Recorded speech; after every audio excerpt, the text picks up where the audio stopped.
Tanong lang po namin, you're asking for 4 more days para po sa pre-trial conference. Is that correct? Hinihingi po namin hanggang Sabado sana.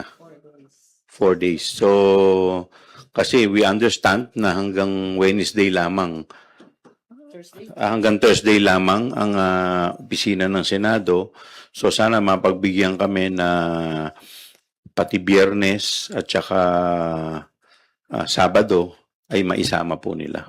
Ng kontrobersya mula dito sa impeachment kung saan eto napakaganda with the kind permission of our compañero Paulo Panelo na eto magaling tong si Paulo Panelo mana sa kanyang ama si Attorney Sal Panelo. Yan.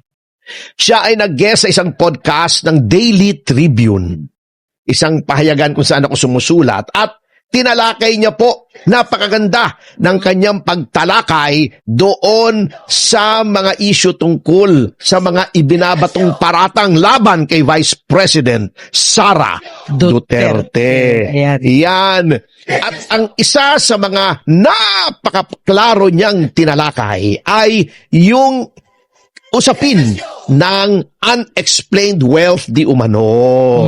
Yan. At ang unang-unang in-emphasize niya, eto kasing mga prosecutors noong nasa Quadcom sila at noong dinidinig nila yung probable cause. Hindi pala Quadcom, yung committee, Justice Committee. Palagi nilang sinasabi, paulit-ulit, bilyon-bilyon daw ang salapi ni Vice President Sara Duterte at ang kanyang asawa na si Attorney Mans Carpio. Unang-una, kinlaro na po yan ng bangko. Sinabi na ng Bank of the Philippine Islands, mga bossing mali po, nagkaroon ng computer error. Yung sinasabi nyong 2 bilyon o B, 2 milyon lang po yun. Oy, grabe. Oo, yan. Grabing pagkakamali Nagkamali po yan. ang DPI. At inamin naman, at talaga naman nagkakamali. Paminsan-minsan, kumbaga ay tao lang. Yes. Pero hindi natin pwedeng sabihing tao lang kasi computer So, computer lang. Hindi, nagkakamali talaga, sir. Hindi Oo. perfect ang computer. Kahit Oo. maliliit na mga depositor, naloloko din sila. Minsan bigla na lang magpapanik ka, nawawala yung deposito mo. Ayun ang nangyayari sa iyo. Anyway, eto ang problema. Ang lakas nilang sumigaw nung akala nila bilyon. Akala nila totoo. Kinorek na milyon, hindi naman nila kinorek ang sarili nila kasi mentally dishonest nga Ayun. Etong iba na nasa House of Representatives Justice Committee. Yung mga nagsagawa ng mini trial daw na wala naman sa konstitusyon doon sa House of Representatives. Hindi lang mentally dishonest, yung iba, ang papangit pa. Pero wala na tayong magagawa ron Ganun na talaga ang ibinigay sa kanila. Ng tadhana na pagmumuka, Anyway, pangalawa, sabi ni Attorney Paulo Duterte tuloy, Panelo. Yes. Nagkamali-mali na ako. Bad comparison. Okay. Hindi naman. Okay Wala naman. Kakampi naman natin pareho yan. Okay. Sige Anyway, sabi niya, hindi mo talaga malalaman doon sa kinuhang report ng AMLAC. Kasi, ang tinignan nyo lang doon, yung mga covered transaction. Ayun. Yung 500,000 above, ang sabi niya. So, hindi natin alam kasi, alam nyo, eto po yan kasi akala ng mga tao, yung report na yon lahat naka-report. Withdrawal at deposito. Hindi po. Ganito po kasi yan, ang naka-report sa AMLAC. Dalawa po yan under the Anti-Money Laundering Act. Covered transaction, automatic po yan. 500,000 pataas. Covered transaction yan. Anong ibig sabihin covered transaction? Whether you like it or not, papasok sa system yan, ire-report yan sa Anti-Money Laundering Council o AMLAC. Okay. Meron namang sinasabing suspicious transaction. Yan ang suspicious transaction report. Opo. Kahit hindi 500,000, let's say 150,000 lamang o 200,000, pero kahina-hinala, di ba? Opo. Ay i-report din po yan. Yan ang discretionary sa bangko. Ang bangko nagdedetermine na, uy, kahina-hinala ito, i-report natin sa AMLAC. Yan. Ngayon, pag hindi covered transaction, okay, at hindi suspicious transaction, hindi po nire-report. O let's say, pumasok 600,000. Okay. Okay. Parang ako, yung bank account noong Borracho Films. Akala mo, ang laki-laki ng papasok, kita, di ba? Opo. Pero hindi mo alam, ikakalat mo yun. May mga bayarin, halimbawa, pumasok, let's say na lang 1M. Pagkatapos, unti-unti, kukunin mo yun kasi babayaran mo yung director, babayaran mo yung artista, babayaran mo yung post-production, babayaran mo yung mga utang mong renta ng camera, yung 1 million, hindi mo alam, ang Palit natira ng na lang palit. sa'yo, 250,000 na lang. ganon. Oo, akala mo, ang yaman ni Ang Atty. laki-laki Tomasio, pala, kumita ng 1 milyon. Hindi po kita yon. Ayun. Yun po ay pasok. Mm. So, yung 1 million, covered yun. Covered Okay. transaction yun. Opo. Okay. Yan ay ire-report sa AMLAC. Pero, siyempre, maglalabas ako 100,000 para kay Direk. Tatanong ng bangko, Sir, bakit yung pina-fund transfer? Kasi may utang ako sa direktor. Tinatanong ng bangko kung Opo. nagpa-fund transfer ka Tinatanong. kung anong reason. Opo. Ito yung kontrata. Okay. Bakit mo binibigyan itong taong ito, yung RSVP, ng 150,000? Ay, renta po yan sa camera. Yan. Gamit. Sa yung camera truck, yung mga tao. Kasi, syempre, pag nagpaparenta yung mga camera rental ng camera, hindi naman mag-isa pupunta yung camera. May mga kasama yun. May kasama May rin tao yun. yun. May tao rin yun. Hindi lamang magdadala, ngunit mag-ooperate. Syempre, kung ikaw may-ari nun, mahal yun eh. Opo. Siyempre, gusto mo yung sarili mong tao nag-ooperate. Dahil sila ang nun Sila nakakaalam kung paano yun. Binabayaran din po yun. Cargo rin yun ng producer. So, maglalabas. Magkano yan? 150. Ito po yung resibo. Opo. Ito yung invoice ng RSVP. Hindi na suspicious transaction yon kasi justified. Opo. Hindi siya covered kasi below 500,000. Hindi na marereport sa AMLAC. Ayun. Okay? So, sa records ng AMLAC, ang nakita lamang nila, yung 1 million na pumasok. Yung unang bagsak. Akala, kasi covered transaction yon kaya Ayun. nalaman nila. Yung mga lumabas, na siguro 80% ng 1,800,000 ang lumabas Opo. na bayarin, hindi nila nakita yon kasi hindi suspicious transaction, hindi rin covered transaction kasi yung 800 million, utay-utay yun eh. Opo. Akala lang nila pumasok 1 million. Ayun. Kung baga sa box office, ang tawag po doon, gross. Gross income. Hindi neto. Ang neto yung kita mo. Opo. Halimbawa, yung Mama Sapano, pumasok sa amin 15 million. Okay. Hindi pa kita yon, gross pa lang yon. Bakit? Kasi ang gastos doon 33 million. Oo, wala May pa mga iba. bayarin ka pa. Hindi ka pa bawi. Wala ka pang kita roon. Ayun. Kaya kung titignan mo, sasabihin nila, may pumasok sa yung 15 million. Bakit hindi ka nagbayad ng tax? Sabi, teka muna. Ang tax po ay yung net. Yung Opo. kinita mo. Paano ka magbabayad ng income tax kung walang income? Wala. Pumasok 15, lumabas 33. Well, hindi income yun, di ba? Ang tawag doon ay lugi. Takilya, pero nakabawi po kami sa Netflix. So, okay na po. Kumita na ng konti.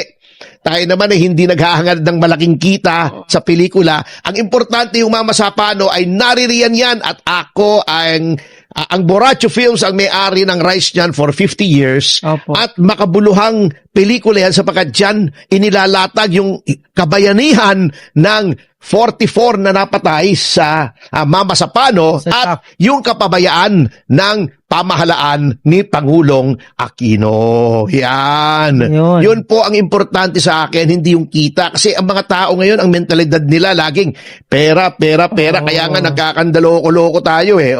Di ba? Mag-ayos ka lang, may pera ka na. Kaya nga, ang sinasabi nitong si Atty. Panelo, bagamat hindi siya kasama Opo. doon sa defense team, ay siya ay abogado ni Vice President Sara Duterte sa mga ilang mga usapin. Opo. At nakita naman po natin kung gaano kahusay nagagampanan ni Attorney Paulo Panelo ang kanyang katungkulan. So, Yun. yan po. Happy 1,000 live viewers po.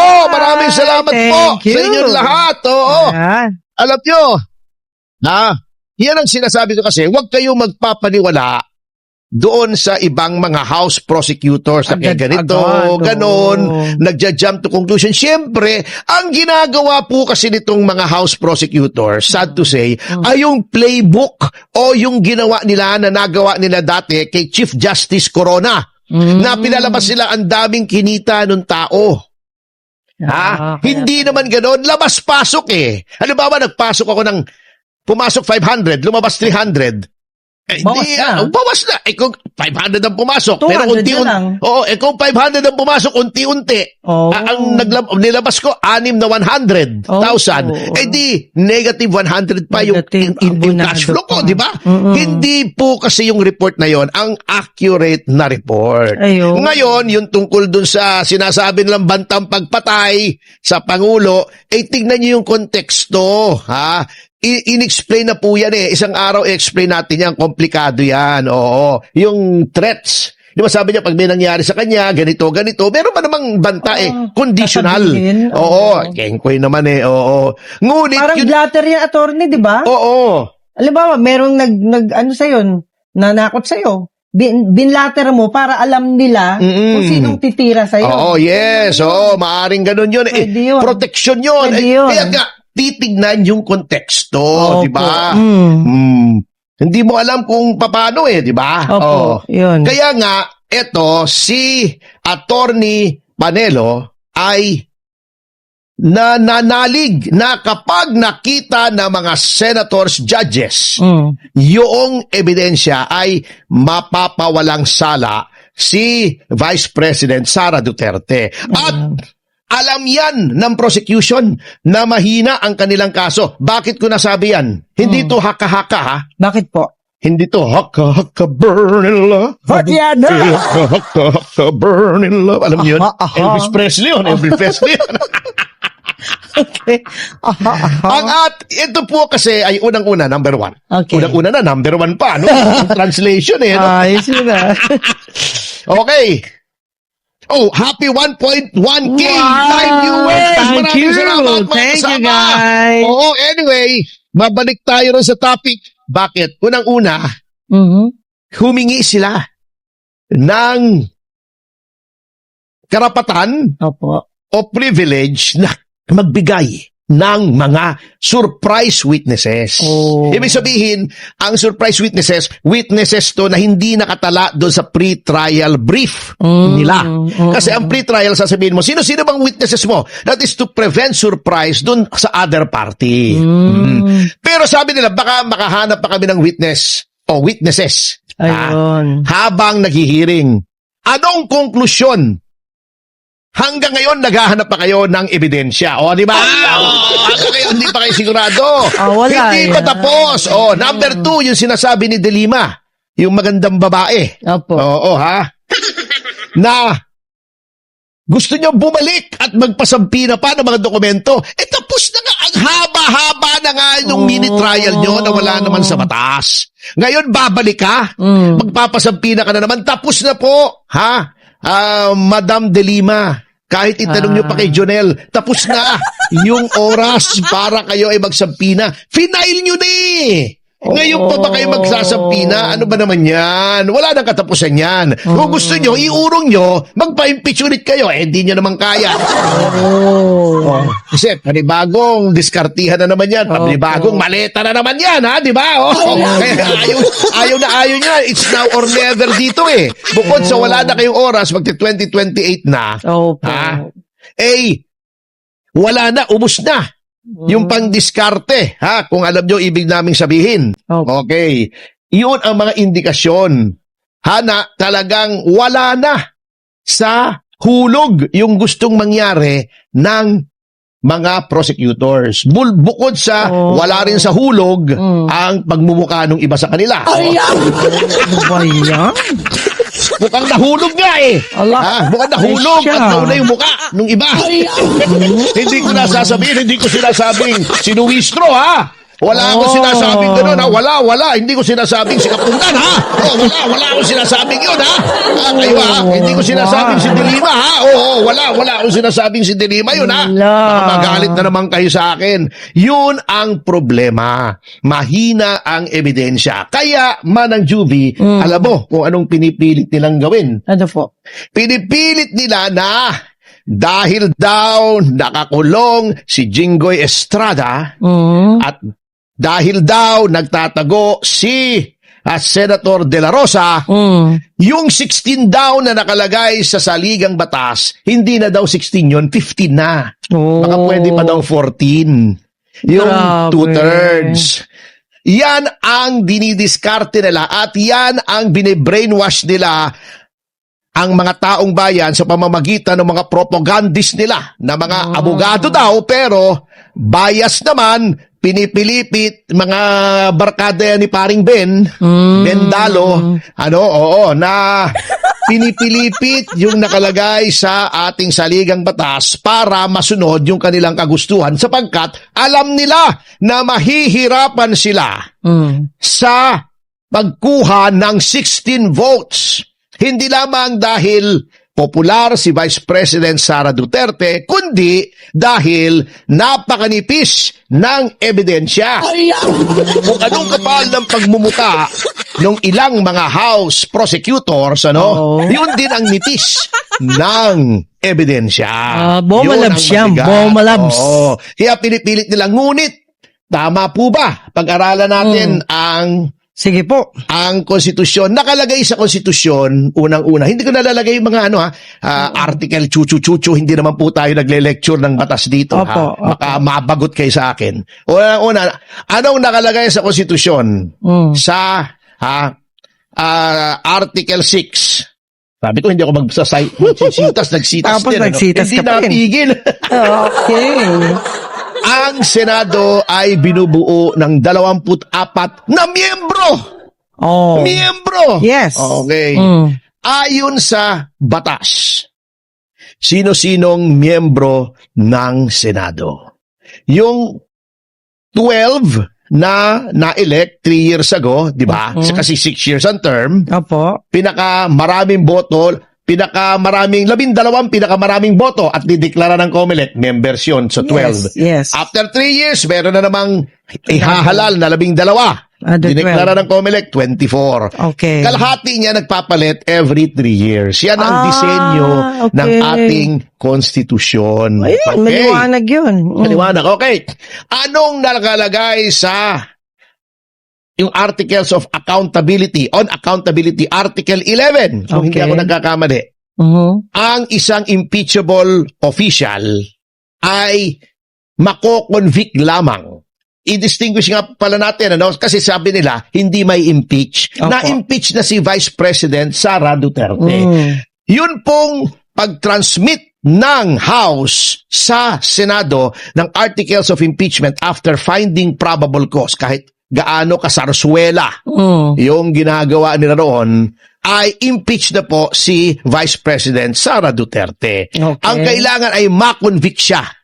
Kumbaga sa korte, para madali nating maunawaan, kapag ako ay dinemanda, let's say, ng estafa. Okay. O halimbawa, kung ano mang krimen, Okay.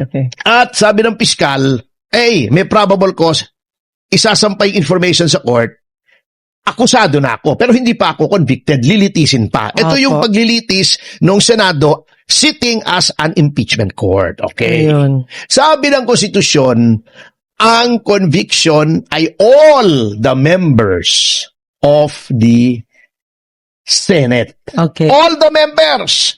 Ibig sabihin, 2/3 ng all the members sa 24 ay 16. Ngayon may sinasabi sila, nagtatago si Senator Bato. Teka muna. Oo, nagtatago siya, hindi siya maka-attend kasi tinatakot nyo Hinahabol nyo Sinasabi nyo may warrant. Kahit ang opinyon ng marami ay hindi valid yung ICC warrant dito. Yes. Sige, balasubasin nyo na ang soberanya ng Pilipinas para makaharas lang kayo ng kalaban sa politika. Nagtatago. Siya ba ay hindi na miyembro ng Senado? Miyembro pa rin. Miyembro! Si Jinggoy ba ikinulong dahil sa kasong plunder? By the way, bilib po tayo, saludo tayo. Oo, Kay Jinggoy may Estrada. dignidad yan kahit Hindi paano. nagpatakot, hindi Yes. nagpatinag, hindi umatras. Tama. Alam nyo, lalong lumaki ang paghanga ko kay Jinggoy Jinggoy Estrada. Estrada. Anyway, mabalik tayo sa diskusyon. Okay. Okay, sinabi na, suspendido. Kapag ikaw ay suspendido, hindi mo magawa yung mga katungkulan mo bilang senador. Ikaw ba itanggal sa pagkasenador? Hindi. Oh, edi 24 pa rin ang member. Yes, 16 oo. pa rin. Iyon. Okay. Oy, happy 1.5 1.5 thousand. Hi. Live viewers sa DZAR YouTube channel. Yun. Okay, maraming Yeah. salamat Thank po you, sa inyo. guys. Anyway, okay. Di ba? Ilan pa rin ang membro? 24. Okay. May namatay ba? Wala. Oo, although may mga senador na gusto nung mga ibang tao mamatay na, wag naman po. Wag naman. Kahit busit na kayo Bad sa pagbubuka, halimbawa ni Lacson, wag nyo namang naisi na mamatay. Oh, Hindi wag. po tama yun. Bad yun. Wag. Busit na kayo sa pagbubuka ni Rizon Tiveros, wag nyo namang naisi. Wow. Mamatay. Wag Bad po. yun. Hindi po Sige, tama sige. yun. Mga Kristiyano yun. Anyway, Opo. bumalik na tayo rito sa ating diskusyon, ano? Okay. Oo. Sige, di 24, Oh. 16 pa rin. Okay. Ang kailangan. Oo, kahit Oh. absent. Okay. Ang magkakaroon lang ng bakante ay kung may mamatay, Aha. o ma-expel, Yan. o ma-disqualify. Yan. Pero malabong mangyari, halimbawa si Senator Jinggoy, kung siya ay mahahatulan by final judgment, pinal, Oh.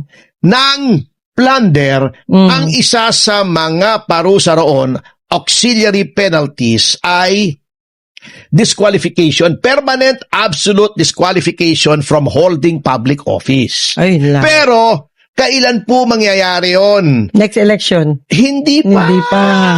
Ay, hindi pa. Kailangan ma-convict muna siya ng final judgment. Ano? Oh. Pagkatapos niyang ma-convict sa Sandigan Bayan, iaapila sa Supreme Court. So, Ah, hindi may pa apela final. pa. So, Oh. wala pa rin siya disqualification. Wala pa rin. Kapag nagdesisyon na ang Korte Suprema na siya ay guilty, Opo. doon lamang papasok yung permanent absolute disqualification. Oh. Kailan mangyayari yun? Matagal pa po yun. Marami pang chance. Oh. Si Bato, sabihin na natin, hindi pumapasok. Kahit sinasabi ni paring Bendalo, si Erwin, na no work, no pay, walang bayad. Pero, miyembro pa rin ng Senado. Senado. Hindi pa rin Ayun. natatanggal kahit hindi bayad. Opo. Di ba?